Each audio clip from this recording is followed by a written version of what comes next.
Ari, and in today's video, I skipped the in. In today's video, I'm going to be going over the top 10 trends from the 70s that I have noticed or that I like. And I like to do a lot of these vintage videos where I'm like breaking down some of the certain decades of fashion, and as always, I'm not an expert. This is just some of the trends that I've noticed. Don't forget to subscribe if you have not already, and don't forget to hit the little bell button right down below so that you can be up on all the videos when I release them. So yeah, let's get into it. So the first trend that I have noticed in the 70s is like the Edwardian Victorian trend, and this particular trend came about, I would say, around 1969, I think, is when Jessica McClintock took over the Gunny Sacks brand, and she basically made it within a few years into this really big brand that made like Victorian or prairie style, Edwardian style dresses. And with her, it really, that kind of trend really started, as well as with Laura Ashley. She was also another brand. I can't remember if she was a designer or a brand, but those two brands were the ones that made mainly those kinds of dresses, and they were a very big trend. It was based like on the styles of the Edwardian period of prairie dresses, like the typical chicken sack made dresses. It was like harkening back to the romance and femininity of those dresses, and interestingly enough, a lot of them had maxi skirts, which was a very big contrast to the mini skirts of the 60s.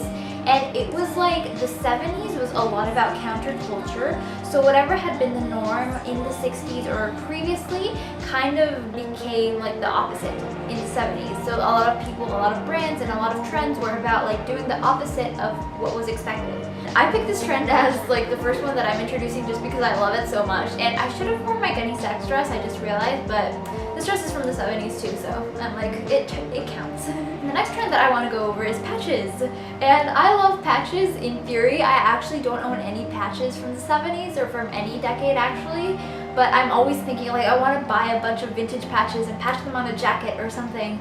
This trend was quite popular in the 70s, I think, because of the whole rise of individuality. Fashion stopped being so much defined by the top designers or like the fashion magazines, and it was more about the individual person and subcultures, and just more focused on like expressing yourself. So patches were kind of like a response to that. So they sold patches with all sorts of kind of political slogans, certain subculture type of slogans and stuff, and you just really could buy a lot of them to express your own opinions and your own like individuality, and put them on jackets or like on bags. I don't know exactly what they put them on. I know they put them on jackets, but I don't know what else. But yeah, I should have researched this more. I thought that kind of customization of clothes of the 70s was really cool. I liked it. That was one of my favorite kind of trends. So yeah. The third trend that I want to touch on is butterfly collars, and I'm just kind of obsessed with butterfly collars for some reason. I just find them to be really cute and unique and oversized. For some reason, I just am obsessed with oversized things. So I just thought they were super cute. They're just like this big pointed, I will put pictures here because I cannot like describe stuff right now, but they are just big and pointed, and they're just very large as opposed to like the normal collars, Peter Pan collars that weren't that big.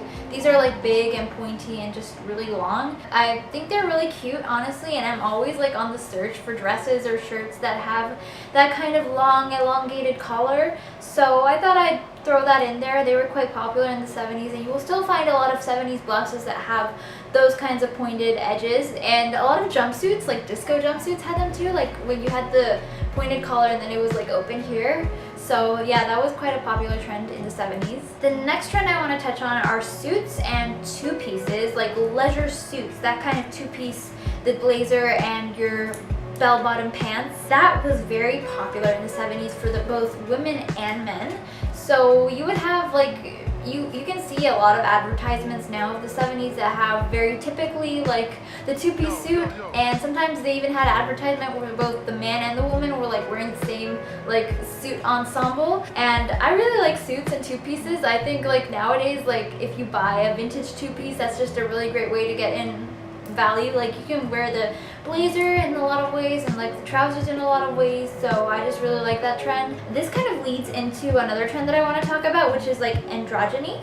The trend of androgyny that really came into fully in the 70s, and as you can see, actually, like, I'm gonna see if I can put an ad up here that shows like both the man and the woman like wearing similar suits, because I feel like in the 70s they started really like having an androgynous fashion trend, whereas in the 60s and of course in the 50s it was very different. Like men's and women's fashion was very separated, and I think in the 70s it just became much more like fluid, I guess you can say. Like women started wearing pants and blazers and, you know, more masculine, traditionally masculine clothes. Another trend that I want to talk about is disco, which was just really big. As you can tell by movies like Saturday Night Fever, it's just a very iconic part of the 70s. Like disco and just clubs, that kind of glamour, like shiny one-piece suits.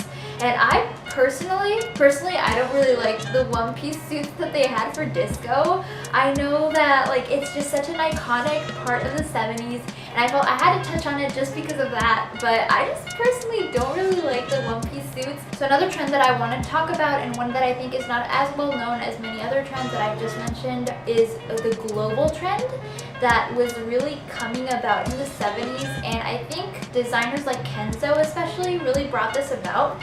Like kind of inspiration from Asian, Japanese, African, maybe even South American fashion really started becoming trendy in that time. I'm kind of drawing on history from other countries as well as traditional wear from other countries. And you saw this a lot with Kenzo, as I said, and I personally really love this trend, and I'm always online like stalking those kinds of outfits. This became quite trendy in the 70s, or at least trendier than it had been, just because maybe I think like the whole mentality in the 70s was more global, and I guess people became more aware of like other cultures. I just feel like a lot of people don't know about this style, and I just had to mention it. Okay, another big, very big fashion trend from the 70s was platform shoes. And this is like kind of sore for me because I'm always looking for platform shoes from the 70s, but they're always so expensive. Like everywhere I look, they're like $100, and I'm like, no, I'm not gonna pay that. But I love the look of the 70s platform shoes. There was different styles. There was like the wooden clog style platform shoe from the 70s, and there was also like the disco super big mega platform kind of shoe from the 70s. And I'm kind of a fan of the former. But yeah, those were both really popular styles in the 70s. When you think of platform shoes, you automatically kind of think of the 70s. Back then, I think I heard that like it was like a safety concern. Like they were so big that some people were like tripping and falling and hurting themselves. That I always love to look at it on Pinterest, like 70s clogs, like that kind of wooden platform. Right here, like you can see. I actually put this up mainly because it has like these 70s platform influences, and which I just love. Another big trend from the 70s were sunglasses. Very, very, very big sunglasses. Tortoiseshell kind of rimmed sunglasses that had like kind of not a black lens. It was more of like this soft beige lens. Like the bigger the better for both men and women. Again, it's like that androgynous kind of trend kind of thing. Yeah, the really big sunglasses were a big trend in the 70s, I would say, and they're not as trendy now. I think that right now the sunglass type that is trending are those tiny little colored sunglasses from like the 90s and 2000s. But they're still really cool. They have this kind of old world glamour that I really like. I feel like in the 70s there was either like trends that were very natural and very flowy, or that were super glamorous and super high maintenance kind of looks. So yeah, I think the 70s overall was really flat. It was a really flashy time. So yeah, those are all the trends that I wanted to touch on today, and I think those were like 9 trends. I wanted to go for like 10 trends, but they ended up being like 8 or 9. So sorry guys, I'm just gonna like wing it here. We are almost eventually gonna get to 1,500 subscribers, so I'm very excited about that. And yeah, thanks for watching you guys. I will see you next week. Bye.